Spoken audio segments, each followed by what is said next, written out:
حبیب صلی اللہ تعالی علی محمد صلی اللہ تعالی علیہ وسلم۔ الحمدللہ ہمارے درمیان ماہ ربیع الاول جلوہ گر ہے۔ ہم اہل سنت و جماعت ویسے تو پورے ہی سال اپنے آقا صلی اللہ علیہ وسلم کا میلاد مناتے ہیں، مگر خاص طور پر ربیع الاول کے ایام میں ہمارے یہاں محافل میلاد کا بکثرت انعقاد ہوتا ہے۔ سب سے پہلے میلاد شریف کی جو ڈیفینیشن ہے وہ اگر ہم سمجھ لیں گے تو ہمارے ذہنوں میں پیدا ہونے والے بہت سارے وسوسے اللہ نے چاہا کٹ جائیں گے، کیونکہ وسوسے پیدا نہیں ہوتے، پیدا کیے جاتے ہیں۔ اس لیے قرآن مجید فرقان حمید نے ہمیں وسوسوں سے پناہ مانگنے کو کہا گیا کہ جو وسوسے دلانے والے جنات اور انسان ہیں، من الجنت والناس، اللہ پاک سے ان کی پناہ مانگو کہ اللہ تعالی ہمیں ان سے محفوظ فرمائے۔ میلاد کا جو لفظ ہے اس کو اگر آسان الفاظ میں ہم یہ سمجھیں تو لغوی اعتبار سے یعنی ڈکشنری میں اسے ہم دیکھیں گے تو یہ بنا ہے واو لام دال ولد سے، جس کا معنی بنتا ہے پیدائش کے واقعے کا بیان کرنا۔ تو پیدائش کا ذکر کرنا میلاد ہے۔ اب کسی کی بھی پیدائش کا ذکر کریں گے وہ میلاد کہلائے گا، برتھ ڈے، برتھ کی گفتگو کرنا وغیرہ۔ مگر شرعی اعتبار سے میلاد کہتے ہیں رسول اللہ صلی اللہ علیہ وسلم کی ولادت باسعادت کے واقعات، حضور کے بچپن شریف کا بیان، معجزات کا ذکر، کمالات کا ذکر، آپ کی سیرت پاک، آپ کا کردار اور آپ کے اصحاب و اہل بیت، آپ کے ازواج مطہرات کی سیرت کا ذکر، یہ سارا کے سارا جو ہے یہ میلاد کہلاتا ہے۔ یعنی میلاد کا معنی بڑا جو ہے وسیع ہے۔ ولادت کا واقعہ بیان کرنا بھی، نبی پاک کی شان بیان کرنا بھی، حضور کے حسن و جمال کا بیان کرنا بھی، یہ سب میلاد ہے۔ اب میلاد جو ہم بات کر رہے ہیں کہ میلاد کا بیان کرنا یعنی نبی پاک کی شان کا بیان کرنا، دوسرا سوال یہ پیدا ہوتا ہے کہ کیا میلاد کا ذکر قرآن مجید فرقان حمید میں ہے؟ تو بالکل میلاد کا ذکر قرآن مجید میں موجود ہے، بلکہ صرف رسول اللہ صلی اللہ علیہ وسلم کا میلاد نہیں بلکہ اللہ کریم نے دیگر انبیاء کا میلاد بھی قرآن میں ذکر فرمایا۔ حضرت عیسیٰ علیہ السلام کی پیدائش کا پورا واقعہ حضرت عیسیٰ کی میلاد ہے۔ حضرت موسیٰ علیہ السلام کی پیدائش کا پورا واقعہ حضرت موسیٰ کا میلاد ہے۔ حضرت آدم علیہ السلام کی پیدائش کا پورا واقعہ حضرت آدم کا میلاد ہے۔ حضرت ابراہیم علیہ السلام، حضرت زکریا علیہ السلام، حضرت یحییٰ علیہ السلام کی پیدائش کا ذکر یہ آپ کا میلاد ہے۔ اس سے بڑھ کر انبیاء کے میلاد کی تو بات اپنی جگہ ہے، اللہ کریم نے انبیاء کرام سے نسبت رکھنے والے نفوس قدسیہ کے میلاد کا ذکر بھی قرآن مجید میں فرمایا، اور حضرت مریم رضی اللہ تعالی عنہا کے میلاد اور ان کی ولادت اور پھر آپ کی والدہ کا منت ماننا اور پورا واقعہ قرآن مجید میں تفصیل سے ذکر کیا گیا۔ تو پتہ چلا کہ انبیاء کا میلاد بھی قرآن نے ذکر کیا اور اولیاء میں سے بعض کے میلاد کا ذکر بھی قرآن نے کیا۔ بات رسول اللہ صلی اللہ علیہ وسلم کی میلاد کی ہے تو رسول اللہ صلی اللہ علیہ وسلم کے میلاد کا ذکر اللہ نے مختلف الفاظ کے ساتھ کیا۔ دیکھیے، نبی کریم علیہ الصلوۃ والسلام کے دنیا میں آنے کا ذکر جو قرآن میں آیا ہے وہ یا تو ارسلا، ارسلو، ارسلتو وغیرہ کے الفاظ سے آیا ہے، ٹھیک ہے، یا پھر بعثا، یبعثو، بعثتو کے الفاظ سے آیا، ٹھیک ہے، یا پھر جاءنی، جاء کے الفاظ سے آیا، ٹھیک۔ قرآن مجید فرقان حمید میں اللہ تبارک و تعالی فرماتا ہے وما ارسلناک الا رحمۃ للعالمین، ہم نے آپ کو نہ بھیجا مگر رحمت تمام جہانوں کے لیے۔ ارسلناک، ہم نے آپ کو بھیجا۔ تو رسول کا بھیجنا، نبی پاک دنیا میں با ذریعہ پیدائش تشریف لائے یا کسی اور ذریعے سے آئے؟ فرمائیے۔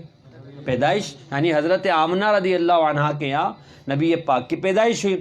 تو ارسلنا کا معاملہ معنی یہ ہوا کہ نبی پاک کو اللہ نے رحمت بنا کر پیدا کیا.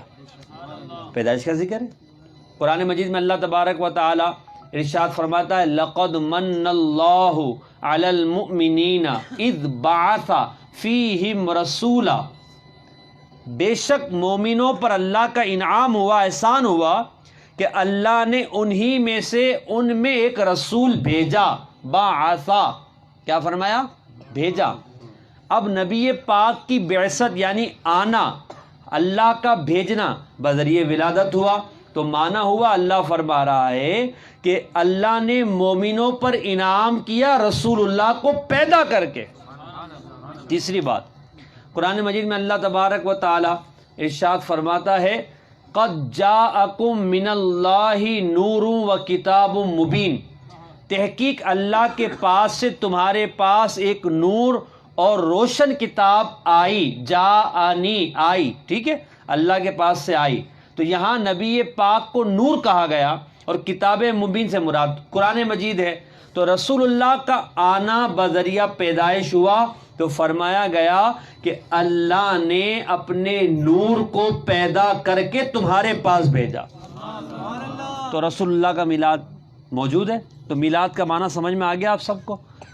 اب میلاد کا ذکر قرآن مجید فرقان حمید میں ہے، اور نبی کریم علیہ الصلاۃ والسلام صحابہ کرام بھی میلاد کا ذکر فرماتے تھے.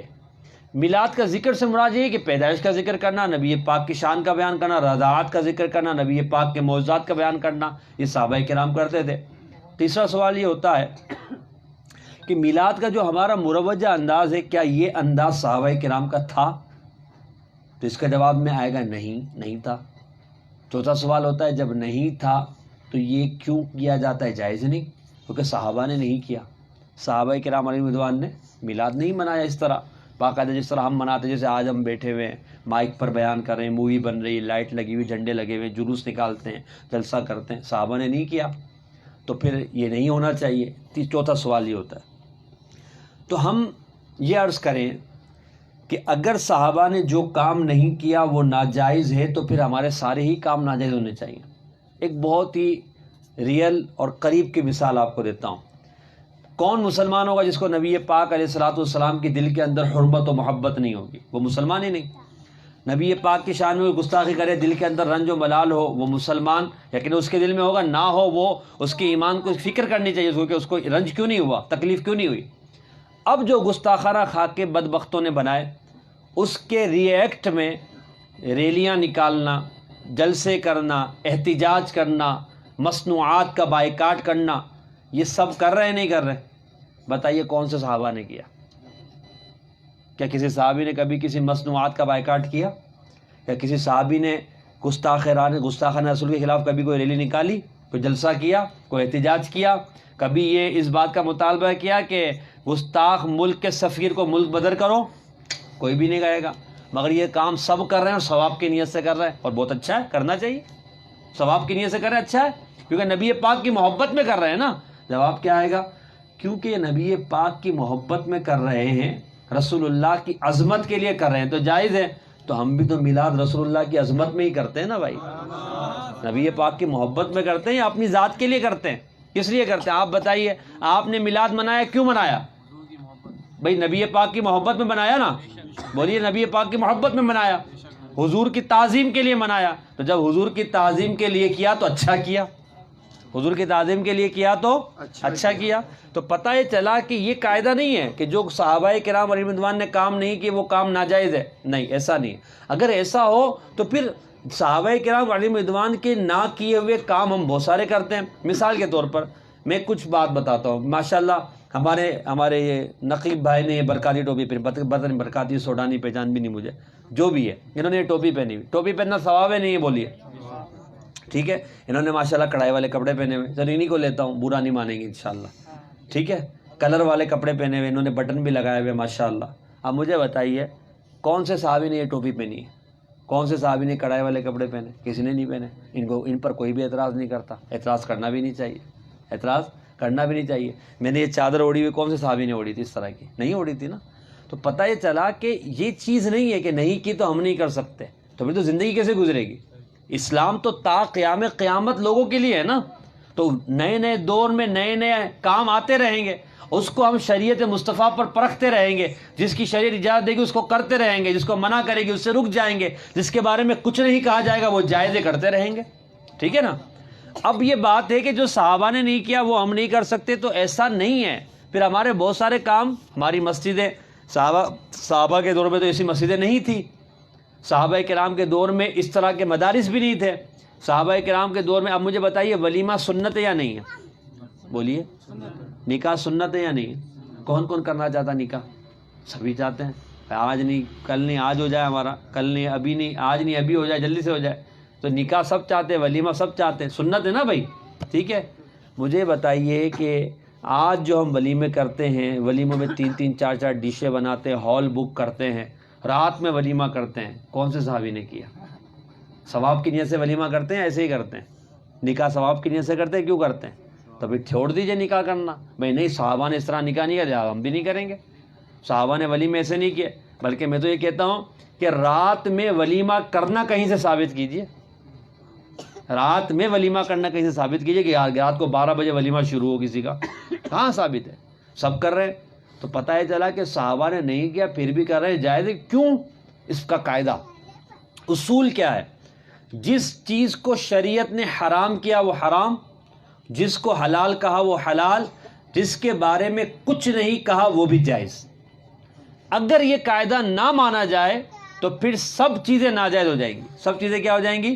تو پھر قرآن میں اب کوئی بولے، اب میں اگر کوئی یہ کہے کہ بھائی میلاد کا قرآن میں ذکر کیجئے کہ جھنڈے لگانا کہاں سے ثابت ہے، لائٹیں لگانا کہاں سے ثابت ہے، جلسے کرنا کہاں سے ثابت ہے، قرآن میں ذکر کیجئے، تو ہم یہ کہیں قرآن میں ذکر کیجئے کہ ولیمے کا بینکیوٹ میں ہونا کہاں سے ثابت ہے، اس کے اندر لب شیری کا ہونا کہاں سے ثابت ہے، بریانی کا ہونا کہاں سے ثابت ہے، باربیکیو کا ہونا کہاں سے ثابت ہے، پھر دولہے کا 1 لاکھ کا جوڑا کہاں سے ثابت ہے، دلہن کا 1.5 لاکھ کا جوڑا کہاں سے ثابت ہے، سلامی دینا کہاں سے ثابت ہے، یہ سب بتائیے نا بھائی۔ کوئی بھی نہیں بتا سکتا، تو پتہ چلا یہ قاعدہ نہیں ہے۔ شریعت کو ہم اپنی عقل پر نہیں چلا سکتے، شریعت کے قواعد شارع علیہ السلام نے بنائے، تو اب شریعت نے جس چیز کو منع نہیں کیا وہ جائز ہے، جس چیز کو جائز قرار دیا وہ جائز ہے، جس کو منع کر دیا وہ حرام ہے۔ صحابہ کرام تو اتنی اونچی اونچی بلڈنگوں میں کبھی نہیں رہے، ہم تو 4تھی منزل پر آ کر، چوتھی تیسری ہے بھائی، تیسری پہ آ کر میلاد بنا رہے۔ صحابہ کرام نے کون سی تیسری منزل بنائی تھی؟ توڑ دو اپنے سارے گھر، کوئی بھی نہیں توڑے گا۔ بولے حضرت کیسے بات کرتے ہو، ہم تو 35ویں منزل پر فلیٹ میں رہتے ہیں، تو پھر کیا خیال ہے وہاں سے چھلانگ لگا دیں؟ کوئی بھی نہیں لگائے گا، ناجائز وہ بھی نہیں، جائز ہے، اس لیے کہ شریعت نے منع نہیں کیا۔ تو قاعدہ یہ نہیں ہے کہ صحابہ نے نہیں کیا تو ناجائز ہو جائے گا، قاعدہ کیا ہے؟ جس چیز کو شریعت نے منع نہیں کیا وہ جائز ہے۔ بات سمجھ میں آ رہی ہے؟ میں سمجھانے والی بات کر رہا ہوں، ٹھیک ہے۔ ایک اور بات، اچھا بھائی شریعت نے منع نہیں کیا، صحابہ نے نہیں کیا، منع نہیں ہوا، تب بھی جائز ہے، ٹھیک ہے، یہ مان لیا گیا۔ مگر جب صحابہ نے نہیں کیا تو ہم کیوں کریں؟ ہمیں نہیں کرنا چاہیے۔ صحابہ نے میلاد نہیں منایا، ہمیں نہیں منانا چاہیے۔ صحابہ نے یہ نہیں کیا، ہمیں نہیں کرنا چاہیے۔ صحابہ کرام علیہم رضوان کی پوری زندگی میں میلاد ثابت نہیں، نبی پاک علیہ السلام کی 63 سالہ زندگی میں اس طرح کا ثابت نہیں، حضرت فاروق اعظم کی دور خلافت میں ثابت نہیں، عثمان غنی کے دور خلافت میں ثابت نہیں، صدیق اکبر کے دور خلافت میں ثابت نہیں، سیدنا عمر بن عبدالعزیز نے کبھی نہیں منایا، تو آپ کیوں مناتے ہو؟ صحیح ہے نا؟ تو پھر ہمارا سوال وہی ہوگا، نبی پاک علیہ الصلوۃ والسلام، صحابہ کرام، خلفائے راشدین کے دور میں جب گستاخیاں کرتے تھے، معاذ اللہ، نبی پاک کی شان میں بکواس کرتے تھے، تو ریلی کہاں سے ثابت، جلسہ کہاں سے ثابت، احتجاج کہاں سے ثابت، بائیکاٹ کہاں سے ثابت؟ کہیں سے ثابت نہیں۔ تو پتہ چلا کہ وہاں اس دور کا انداز کچھ اور تھا، اس دور کا انداز کچھ اور ہے۔ اس وقت جہاد تلوار سے ہوتا تھا، آج بارود و بم سے ہوتا ہے، ٹھیک ہے۔ اس وقت حج اونٹوں پر پیدل ہوتا تھا، اس وقت جہاز اور بحری جہاز میں ہوتا ہے، ٹھیک ہے۔ تو جب صحابہ نے نہیں کیا تو پھر ہمارے جہاز بھی بند ہو جانے چاہیے۔ صحابہ نے کچے حرم پر حج کیا اور ہم سفید ٹھنڈے ماربل پر حج کرتے ہیں، عمرہ کرتے ہیں، طواف کرتے ہیں۔ صحابہ کے دور میں تو نہیں تھا، کسی کو اعتراض نہیں ہوتا، سب کرتے ہیں، ثواب کی نیت سے کرتے ہیں۔ تو پتہ ہی چلا کہ وسوسہ ہے، صرف کیا ہے؟ شیطان کا۔ قاعدہ کیا ہے؟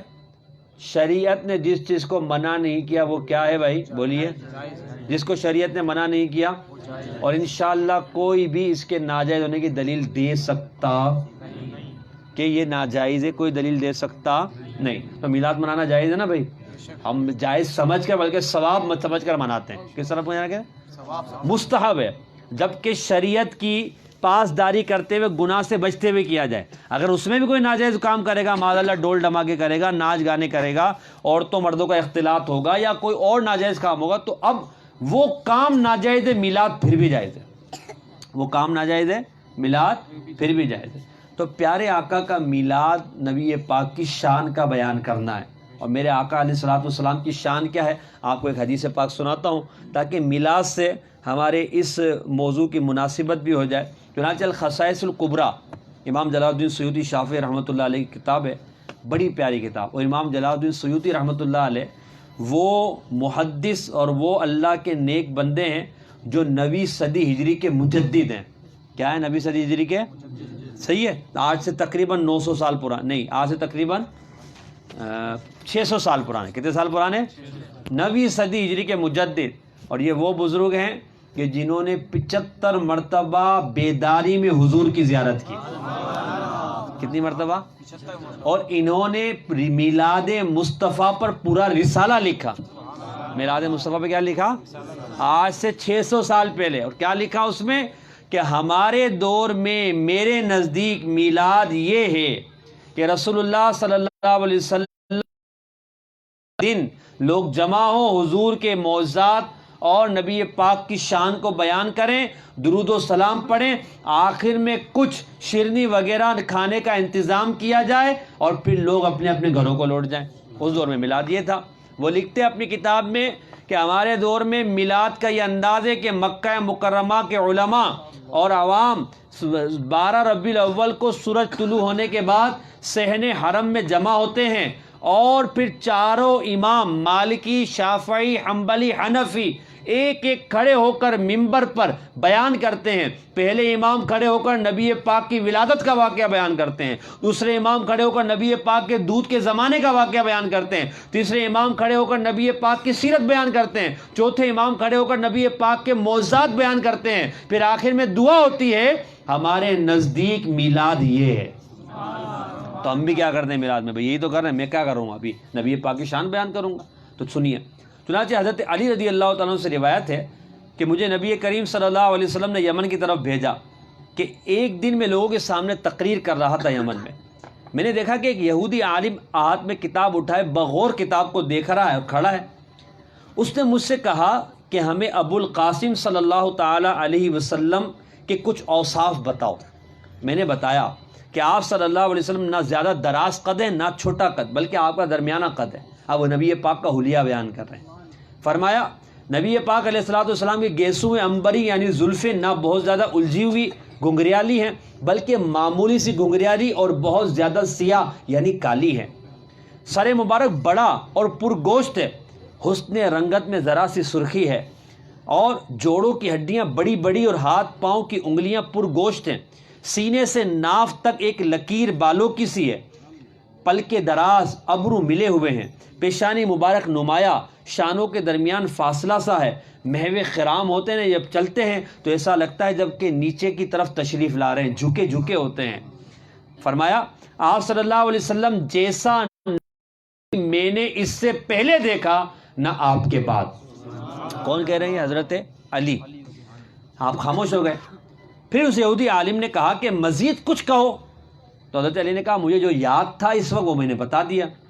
پھر وہ یہودی عالم کھڑا ہوا اور کہنے لگا آپ صلی اللہ علیہ وسلم کی آنکھوں میں سرخی ہے، خوبصورت داڑھی والے ہیں، خوبصورت دہن والے ہیں، پورے کانوں والے ہیں، متوجہ ہوں تو پورے جسم کے ساتھ توجہ فرمانے والے ہیں، جب کسی سے اعراض فرمائیں تو بالکل بے توجہی فرمانے والے ہیں. آپ صلی اللہ علیہ وسلم میں ایک بات اور بھی ہے کہ آپ صلی اللہ تعالیٰ علیہ وسلم کے اندر ذرا جھکاؤ ہے.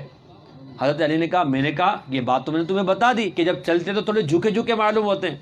پھر وہ یہودی عالم بولا کہ حضور پاک کے یہ اوصاف جو میں بیان کر رہا ہوں یہ میں نے اپنے آباء و اجداد کی کتابوں میں پڑھے ہیں۔ ان میں یہ بھی لکھا ہے کہ آپ ایسی جگہ مبعوث ہوں گے کہ جو اللہ کا حرم، اس کی پناہ گاہ اور اس کے گھر کا مقام ہوگا، پھر اس حرم کی طرف ہجرت فرمائیں گے جسے وہ نبی خود اپنا حرم بنائیں گے، اور حرم نبوی یعنی مدینے کی حرمت مکے کی طرح ہوگی۔ اور ہمیں یہ ذکر بھی ملتا ہے کہ جن انصار کی طرف آپ مبعوث ہوں گے، ہجرت کریں گے، ان کا تعلق عمرو بن عامر کی اولاد سے ہوگا جو زمیندار اور کھجوروں کے مالک ہوں گے، اور ان سے پہلے وہاں یہود آباد ہوں گے۔ حضرت علی نے فرمایا، میں نے کہا بالکل تم جیسا کہتے ہو ایسا ہی ہے۔ تو وہ عالم پکار اٹھا، اشہد انہ نبی و اشہد انہ رسول اللہ الی الناس کافہ، میں گواہی دیتا ہوں کہ بے شک محمد اللہ کے نبی ہیں اور تمام لوگوں کی طرف اللہ کے بھیجے ہوئے رسول ہیں۔ پیاری صورت ہستا چہرہ، منہ سے جھڑتے پھول، پیاری صورت ہستا چہرہ، منہ سے جھڑتے پھول، نور سراپا چاند سا چہرہ، نور سراپا چاند سا چہرہ، اللہ کا وہ رسول مدنی، اللہ اللہ اللہ لا الہ الا ہو، اللہ اللہ اللہ لا الہ الا۔ اور صحابہ نبی پاک کے حسن و جمال کو کیسے بیان کرتے ہیں؟ چنانچہ ایک صحابی رسول رضی اللہ تعالی عنہ سے مروی ہے، وہ کہتے ہیں کہ میں نے اللہ کے رسول صلی اللہ علیہ وسلم کی زیارت کی، میں نے دیکھا کہ آپ کا جسم پاک انتہائی خوبصورت، پیشانی کشادہ، ناک باریک حسین اور چمکدار، اور ابرو چھوٹے اور خوبصورت تھے، سینے مبارک سے ناف تک بالوں کی ایک لمبی لکیر تھی۔ کسی صحابی نے نبی پاک کے چہرے کو دیکھا، کسی نے پوچھا کہ بتاؤ کہ حضور کا چہرہ کیسا ہے؟ تو کہنے لگے گویا کہ چاند نبی پاک کے چہرے میں طواف کرتا ہے۔ کسی دوسرے صحابی سے پوچھا گیا کہ آپ بتائیے میرے آقا کا رخ انور کیسا ہے؟ کہنے لگے کہ میں یہ سمجھتا تھا کہ سورج میرے آقا کے چہرے میں اتر آیا ہے۔ حضرت حسان بن ثابت کہتے ہیں، وَأَحْسَنُ مِنْكَ لَمْ تَرَ قَطُّ عَيْنِي وَأَجْمَلُ مِنْكَ لَمْ تَلِدِ النِّسَاءُ خُلِقْتَ مُبَرَّأً مِنْ كُلِّ عَيْبٍ خلقت کما تشاء۔ یا رسول اللہ، آپ جیسا حسین و جمیل کبھی میری آنکھ نے دیکھا ہی نہیں، اس لیے کہ آقا آپ جیسی پیاری صورت والا کسی ماں نے آج تک جنا ہی نہیں۔ آپ ہر عیب سے پاک پیدا کیے گئے، گویا کہ آپ ویسے پیدا کیے گئے جیسا کہ آپ خود چاہتے تھے۔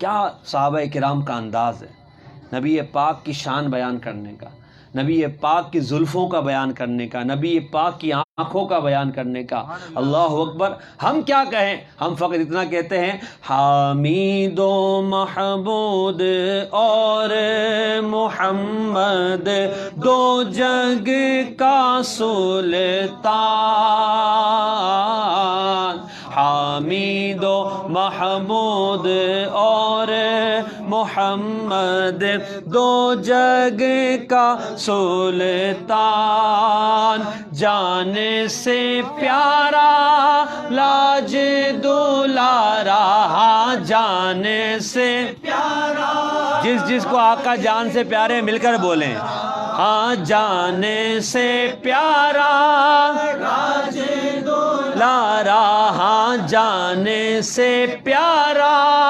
لاج دولارا، رحمت کی سرکار مدنی، اللہ اللہ اللہ لا الہ الا۔ اب آپ غور کریں، ہم یہ لفظ کہہ رہے ہیں جان سے پیارا، میری جان سے پیارا. یہ ہم کہہ رہے ہیں, کب کہہ رہے ہیں؟ 1450 سال بعد. 1450 سال بعد کیوں کہہ رہے ہیں؟ کیونکہ ہم نے صحابہ کی زبانی روایات کو سنا کہ میرے آقا ایسے تھے, میرے آقا ایسے تھے. کیا ہم یہ سن رہے ہیں؟ ہم نے دیکھا نہیں ہے. ہر کوئی فدا ہے بن دیکھے دیدار کا عالم کیا ہوگا. جب ہم نے دیکھا نہیں, صرف سن کر ہم یہ کہتے ہیں فدا کا امی و ابی یا رسول اللہ, فدا کا روحی یا رسول اللہ, فدا کا مالی یا رسول اللہ, فدا کا آلی یا رسول اللہ, میرا تو آپ, میرا تو سب کچھ پر قربان یا رسول اللہ. ہم تو یہ کہتے ہیں. کب کہہ رہے ہیں؟ 1450 سال بعد. دیکھا صرف کیجئے جن صحابہ نے اپنی آنکھوں سے رسول اللہ کا دیدار کیا, رسول اللہ کے چلنے کو دیکھا, نبی پاک کے اٹھنے کو دیکھا, نبی پاک کے لباس کو دیکھا, نبی پاک کے امامے کو دیکھا, نبی پاک کی چادر کو دیکھا, نبی پاک کی نمازوں کو دیکھا, نبی پاک کی دعاؤں کو دیکھا, نبی پاک کی گفتگو کو سنا, نبی پاک کے ساتھ سفر میں گئے, نبی پاک کے ساتھ راتیں گزاری, نبی پاک کے ساتھ دن گزارے. ان کا کوئی دن رسول اللہ کے دیدار کے بغیر نہیں گزرتا تھا. جن نفوس قدسیہ نے دن رات مصطفیٰ جان رحمت کے چہرہ انور کی تجلیات کو دیکھا, تو پھر وہ اپنے ہاتھوں پر جان لے کر حضور پر نثار کیوں نہ ہوتے؟ ہم صحابہ کی جو واقعات پڑھتے ہیں کہ صحابہ سب کچھ نبی پاک پر قربان کر دے, کیونکہ انہوں نے دیکھا تھا کہ ان جیسا تو کوئی ہے ہی نہیں, ان جیسا تو کوئی ہے ہی نہیں. بلکہ میں تو یہ کہتا ہوں کہ آپ تصور کریں صحابہ کا انداز کیسا تھا نبی پاک کی شان بیان کرنے کا اور نبی پاک کو دیکھنے کا. ایک غزوے میں, بڑی پیاری بات ہے, ایک غزوے میں نبی پاک نے وضو فرمایا. وضو فرما کر جب داڑھی مبارک پر خلال کیا تو پیارے آقا کی داڑھی کا ایک بال جدا ہو کر زمین پر تشریف لانے لگا. اب میں جو بات کہنا چاہ رہا ہوں توجہ, صحابہ کرام ارد گرد تشریف فرمائے, آپ کی داڑھی سے بال گر جائے پتہ بھی نہیں چلے گا. داڑھی کا بال ایسے ہی گر جاتا, پتہ نہیں چلتا وضو کنگا کرنے میں. صحابہ کرام کتنی غور سے نبی پاک کو دیکھ رہے تھے کہ حضور کی داڑھی پر نظریں جمی ہوئی تھی کہ انہوں نے بال کو گرتے ہوئے دیکھ لیا. راوی کہتے ہیں کہ بال ابھی جدا بھی نہ ہوا تھا کہ صحابہ کرام نے اپنے ہاتھ بڑھا کر اپنے ہاتھوں میں لے لیا. کتنی محبت تھی حضور سے, کتنی محبت تھی, کتنا غور سے رسول اللہ کو دیکھتے تھے. اور کیسا دیکھتے تھے؟ کوئی آتا حضور کی پیشانی دیکھتا تو حضور کی پیشانی کو ہی دیکھتا رہتا. کوئی نبی پاک کی ابرو کو دیکھتا تو ابرو کا دیوانہ ہو جاتا. کوئی پیارے آقا کی پلکوں کو دیکھتا تو اس کا مستانہ ہو جاتا. کوئی آنکھوں کو دیکھتا تو آنکھوں کی سرمگی کو دیکھتا. کوئی آنکھوں کے اندر کی سفیدی کو دیکھتا تو نبی پاک کی آنکھوں کا دیوانہ ہو جاتا. کوئی رخسار مبارک کی چمک کو دیکھتا تو پروانہ ہو جاتا. کوئی نبی پاک کے پیارے پیارے ہونٹوں کو دیکھتا تو دیکھتا ہی رہ جاتا. پیارے آقا جب مسکراتے تو نبی پاک کی دندان مبارک سے نکلنے والے نور کو دیکھتا تو حضور پر فریفتہ ہو جاتا. پیارے آقا کے کانوں کو دیکھتا کہ اتنے خوبصورت کان, پیارے آقا کے بالوں کو دیکھتا کہ جن کی قسم قرآن مجید نے کھائی. نبی پاک کی داڑھی مبارک کے نور کو دیکھتا تو دیوانہ ہو جاتا. کوئی امامے کو دیکھتا, کوئی نبی پاک کی چادر کو دیکھتا, کوئی نبی پاک کے سینہ بیکینہ کو دیکھتا, کوئی مہر نبوت کی زیارت کا طلبگار ہوتا. کوئی یہ چاہتا کہ میں پیارے آقا کے پیارے جسم کے ساتھ اپنے ہاتھوں کو مس کر لوں تاکہ مجھے جہنم کی آگ نہ چھوئے. ارے مجھے کہنے دیجئے, چہرہ مصطفیٰ کی تو کیا بات ہے, ان جیسا نہ کوئی تھا, نہ ہے, نہ آئندہ کوئی ہو سکتا ہے. میرے آقا کے قدموں کی یہ شان ہے کہ جب کوئی صحابی میرے آقا کے پاؤں کے ناخن کو دیکھتا تو اس کا دیوانہ ہو جاتا, ایڑی کو دیکھتا تو اس کا دیوانہ ہو جاتا, پاؤں کے تلووں کو دیکھتا تو اس کا دیوانہ ہو جاتا. شاعر کہتا ہے قدموں میں جبی کو رہنے دو, چہرے کا تصور مشکل ہے, جب چاند سے بڑھ کر ایڑی ہے تو رخسار کا عالم کیا ہوگا, رخسار کا عالم کیا ہوگا. تو ہم کیوں نہ کہیں پیاری صورت ہستا منہ سے جھڑتے پھول, پیاری صورت ہستا چہرہ منہ سے جھڑتے پھول، نور سراپا چاند سا چہرہ، نور چاند سا چہرہ، اللہ کا وہ رسول مدنی، اللہ اللہ لا الہ الا ہو۔ میرا آپ سے سوال ہے، میں اپنے آپ سے بھی سوال کروں، آپ اپنے آپ سے سوال کریں کہ جس پیارے چہرے والے مصطفیٰ جان رحمت سے ہم اظہار محبت کر رہے ہیں، ان کا کلمہ پڑھتے ہیں، ان پر ایمان لائے ہیں، ان کے صدقے جنت میں جائیں گے، اور ہم یہ یقین رکھتے ہیں کہ انہی کے صدقے ہمیں سب کچھ ملا ہے، ان کا میلاد بھی منا رہے ہیں۔ میرا اپنے آپ سے سوال یہ ہے، آپ اپنے آپ سے سوال کریں کہ جب ہم یہ کہتے ہیں کہ ہمارے آقا جیسا چہرہ کسی کا نہیں، ہم یہ کہتے ہیں کہ ہمارے آقا جیسے داڑھی کسی کی نہیں، ہمارے آقا جیسے دانت کسی کے نہیں، ہمارے آقا جیسے ہونٹ کسی کے نہیں، ہمارے آقا جیسی ابرو کسی کی نہیں، ہمارے آقا جیسی پلکیں کسی کی نہیں، ہمارے آقا جیسے پیشانی کسی کی نہیں، ہمارے آقا جیسے رخسار کسی کے نہیں، ہمارے آقا جیسے کان کسی کے نہیں، ہمارے آقا جیسا لباس کسی کا نہیں، ہمارے آقا جیسا امامہ کسی کا نہیں، ہمارے آقا جیسی نالین کسی کی نہیں، ہمارے آقا جیسی تہبند کسی کی نہیں، ہمارے آقا جیسی آل کسی کی نہیں، ہمارے آقا جیسے اصحاب کسی کے نہیں۔ جب ہم یہ کہتے ہیں تو پھر ہمیں کیا ہو جاتا ہے کہ اس پیارے آقا کی داڑھی نہیں رکھتے، اس پیارے آقا کے امامے کو نہیں باندھتے، اس پیارے آقا کے لباس کا انداز کو نہیں اپناتے، اس پیارے آقا کی آنکھوں کی ٹھنڈک نماز کو نہیں پڑھتے، اس پیارے آقا کی پیاری پیاری سنت کو نہیں اپناتے۔ ہم یہ کہتے ہیں ہمارے آقا جیسا انداز کسی کا نہیں، ان کے کھانے جیسا کھانا کسی کا نہیں، چلنے جیسا چلنا کسی کا نہیں، پھرنے جیسا پھرنا کسی کا نہیں، سونے جیسا سونا کسی کا نہیں، جاگنے جیسا جاگنا کسی کا نہیں، گفتگو کا انداز میرے آقا جیسا کسی کا نہیں۔ جب ہم یہ کہتے ہیں کہ میرے آقا کا ہر انداز نرالا ہے، اور ہم یہ کہتے ہیں میرے آقا سب سے عظمت والے، سب سے بڑی شان والے ہیں، آپ کی ہر ہر ادا، ہر انداز اور ہر کردار، ہر گفتار نرالی ہے کہ آپ جیسا نہ کوئی تھا، نہ کوئی ہے، نہ آئندہ ہوگا، تو پھر اے عاشقان رسول اس نرالی انداز والے کھانے کو کیوں نہیں اپناتے؟ ان جیسے چلنے کو کیوں نہیں اپناتے؟ ان جیسے لباس کو کیوں نہیں اپناتے؟ ان جیسی پیاری گفتگو کیوں نہیں اپناتے؟ ان جیسے اخلاق حسنہ کو کیوں نہیں اپناتے؟ ان کی پیاری پیاری نیچی نگاہوں کی جھکنے کی سنت کو کیوں نہیں اپناتے؟ ان کی گفتگو کی مٹھاس کو کیوں نہیں اپناتے؟ ان کے چلنے کی سنت کو کیوں نہیں اپناتے؟ ان کے گھر والوں کے ساتھ رہنے کی سنت کو کیوں نہیں اپناتے؟ معاملات کی سنت کو کیوں نہیں اپناتے؟ آخر کیا ہے؟ آخر رکاوٹ کیا ہے؟ رکاوٹ ہے نفس۔ رکاوٹ کیا ہے؟ نفس۔ بات تو ہم اچھی کرتے ہیں، عمل بھی تو کرنا چاہیے، نہیں کرنا چاہیے؟ صحابہ میں یہ نہیں تھا، صحابہ جو کہتے تھے وہ کرتے تھے، کیونکہ انہوں نے نبی پاک کے جلوائے جہاں آرا کو دیکھا تھا۔ بس انہوں نے دیکھا کہ ہمارے آقا ایسے کرتے، بس ہمیں بھی ایسا ہی کرنا ہے، ختم، دوسری کوئی بات ہی نہیں۔ حضور نے فرما دیا، اب دنیا ادھر کی ادھر ہو جائے، صحابہ نے وہی کرنا جو حضور نے فرما دیا۔ جی ہاں، ان کی بات میں کوئی دوسرا ریئیکشن ہے ہی نہیں۔ وہ کہتے جب میرے آقا نے فرما دیا بس ختم، خلاص۔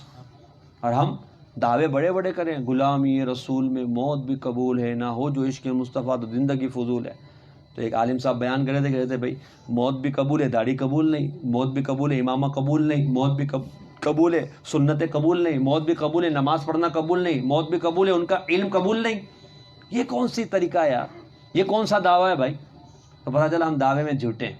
اگر ہم کہتے ہیں، یعنی ہمارا یہ کہنا غلط نہیں ہے، ہمارا یہ کہنا تو بالکل سچ ہے۔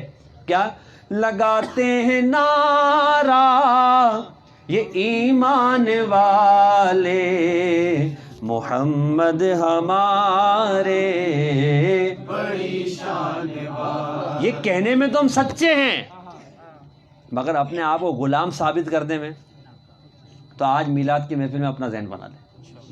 دیکھیں گستاخوں کو ایک جواب دینے کا طریقہ یہ بھی ہے، تم اپنی گندگی میں مرتے رہو، جو کرنا تمہیں۔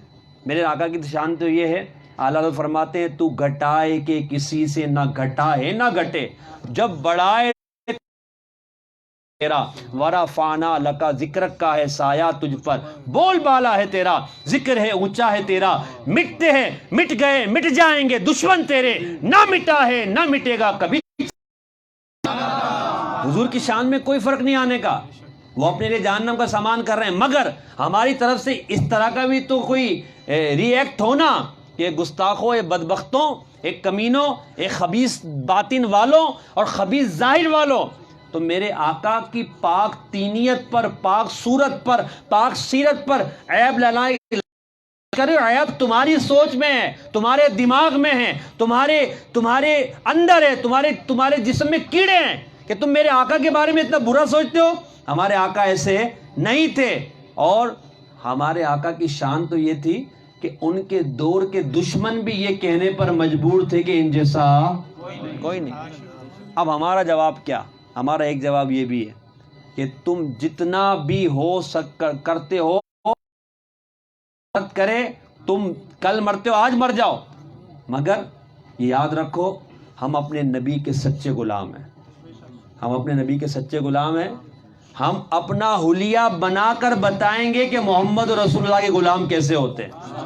انہوں نے کارٹون بنانے کی ہنسانے کے لیے، طنز کرنے کے لیے، مسخرہ کرنے کے لیے، عیب لگانے کے لیے کہ ہم اب آپ مجھے بتائیں سارے مسلمان امامے والے، داڑھی والے، نگاہ پیارے آقا کے طریقے پہ چلنے والے ہو جائیں تو مجھے خود کارٹون بن جائے، بدبختوں کا جنازہ نکل جائے، وہ اپنا پیشاب پینے پر مجبور ہو جائیں کہ ہو کیا گیا یہ مسلمان اتنے غیرت مند ہو گئے۔ الحمدللہ غیرت مند ہے، بے غیرت نہیں ہے، بے غیرت نہیں ہے، اللہ کی رحمت سے گناہگار بدکار ضرور ہیں مگر غدار نہیں ہے، غدار نہیں۔ تو آقا کا میلاد منا رہے ہیں، آئیے اپنے آقا کی سنتوں کو اپنا لیجیے، ان کی شریعت کو اپنا لیجیے۔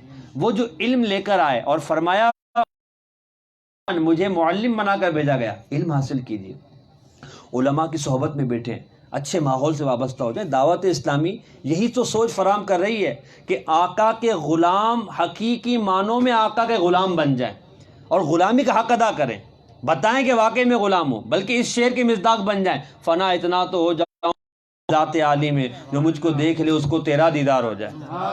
دعوت اسلامی یہی چاہتی ہے۔ امیر اہل سنت نے 40 سال جو کوشش کی وہ یہی کی ہے۔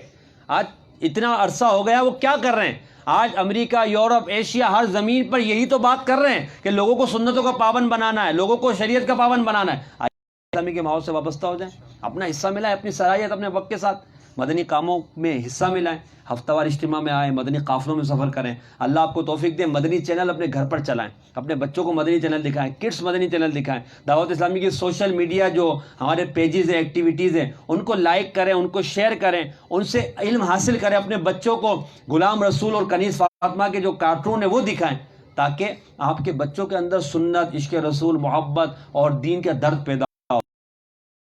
یقین مانیں اگر اصلاح کا آج بہت آسان ذریعہ ہے، اپنے گھر میں مدنی چینل کو عام کریں، انشاءاللہ آپ گھر میں نماز کی، سنتوں کی اور درود کون کو نیت کرتا ہے انشاءاللہ؟ دعوت اسلامی والے ہیں الحمدللہ، ہم مدنی کام بھی کریں گے نا انشاءاللہ۔ اگر آپ قرآن نہیں پڑھے، میرے آقا پر قرآن نازل کیا گیا، قرآن پڑھنے کے لیے مدرسہ مدینہ بالغان میں، رضوان مسجد میں لگتا ہو، مکہ مسجد میں لگتا ہو، آپ کوشش کریں آدھا گھنٹہ دے دیں بالغان میں، قرآن پڑھ لیجیے، آ جائیے، اپنے بچوں کو صحیح قرآن پڑھائیں، اپنی اسلامی بہنوں کو بدھ کے ہفتہ وار اجتماع میں اپنی بچوں کی امی کو، اپنی بہن کو، اپنی بیٹی کو بھیجیں، انشاءاللہ پیارے آقا، میلاد والے آقا کی برکتیں اللہ نے چاہا ہمیں ملیں گی۔ ہمیں نبی کریم علیہ الصلوۃ والسلام کی سچی محبت عطا فرمائے اور حضور کے عشق میں جینے اور بڑھنے کی توفیق عطا فرمائے، آمین بجاہ نبی الامین صلی اللہ تعالی علیہ وسلم۔ نعرہ تکبیر، نعرہ رسالت، نعرہ حیدری، نعرہ غوثیہ۔